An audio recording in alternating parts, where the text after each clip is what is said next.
looked at each union individually and their high performance structure, the staffing that they had in place.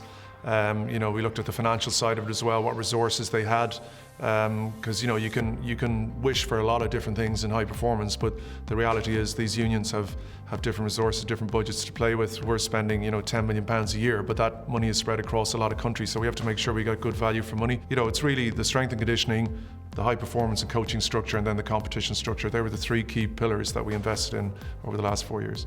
The gap between Tier 1 and Tier 2 has definitely diminished. I think it's a result of a lot of the work from World Rugby, really good strength and conditioning programs. I think the fitness level of the Tier 2 countries generally had improved, and therefore they were able to sustain their effort for longer periods of time. Still good enough to win the line-out. It's been very good, the Japanese line-out. Here we go, Matsushima! Japan! Goromaru! We also improved on providing training education programs for team managers in the lead up to this World Cup.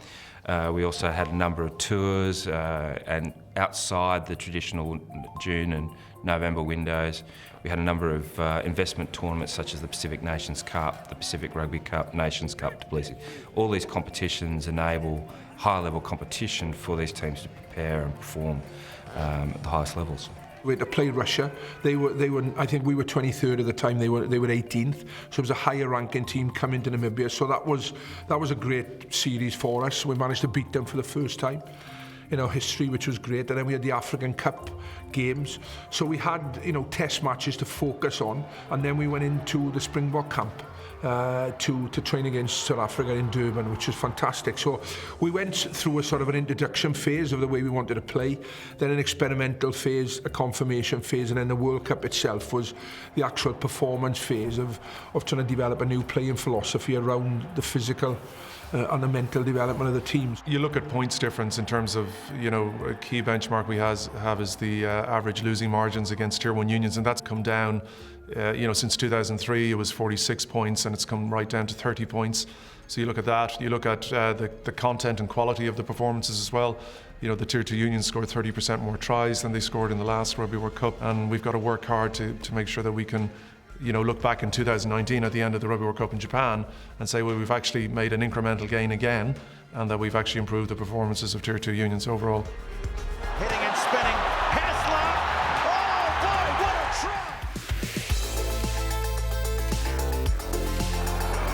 They attack on the left. Tuilani's there and now Williams! Hearn pins his ears back. Thunderbubble! Whoa! Kelly! Yes! Yes! Obviously been a lot of positive commentary and a lot of evidence of a very successful Rugby World Cup, and everyone's speaking very favourably about the Tier 2 union performances. Well, here we go! UNEV! Oh, yes! I think we scored more tries than I think in this competition than we'd scored in the previous 4 tournaments, which was great. We wanted to get that elusive first win, but we got our first point, so that was pleasing for the players and very pleasing for the country, because it made the country quite proud of the players. So that was really good. Squirts out for Tikailashvili, and the blindside flanker shoots off towards the corner and scores! My first World Cup game, the pressure was just immense, for everybody involved, but certainly as a head coach. But such an enjoyable occasion. It could have gone the other way, there's no doubt about that. And that's the whole thing about World Cups, is that there's a fine line between failure and success. We had one pretty simple aim. Our objective was to qualify automatically for 2019. We were lucky that we ended up getting it. This is a very experienced team, and here's Jack Ram making a strong run. He's going to go all the way! In terms of performance, I think other than the Georgian game, we got better and better. The last 2 games, which were the eventual semi-finalists, majority of the game, or at least half a game, we were competing quite well. I think we look at some funny margins within some of the teams. Who would have thought France would have lost by that much margin? And we got beaten in the 40 points, at pool stages, only to feel a little bit better after. Bola with the cross kick. Nandolo against Watson.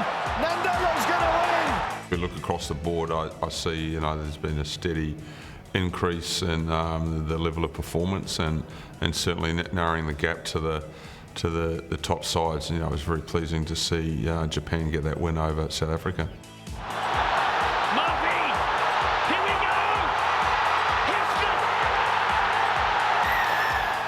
When we got to that stage in the game, I was in the box saying, take the three, take the three. Because, a draw for Japan against South Africa is an unbelievable result. But he had the confidence to keep going for it, which is amazing. They really believed they could beat South Africa, and I think that showed in the end. It wasn't false belief. They got their belief from their preparation, and they went out there and played South Africa right from the first minute that they could win the game. I think we've seen from this World Cup that we've been able to bridge the gap. Losing margins have improved. Set piece has actually nearly become parity with Tier 1 teams.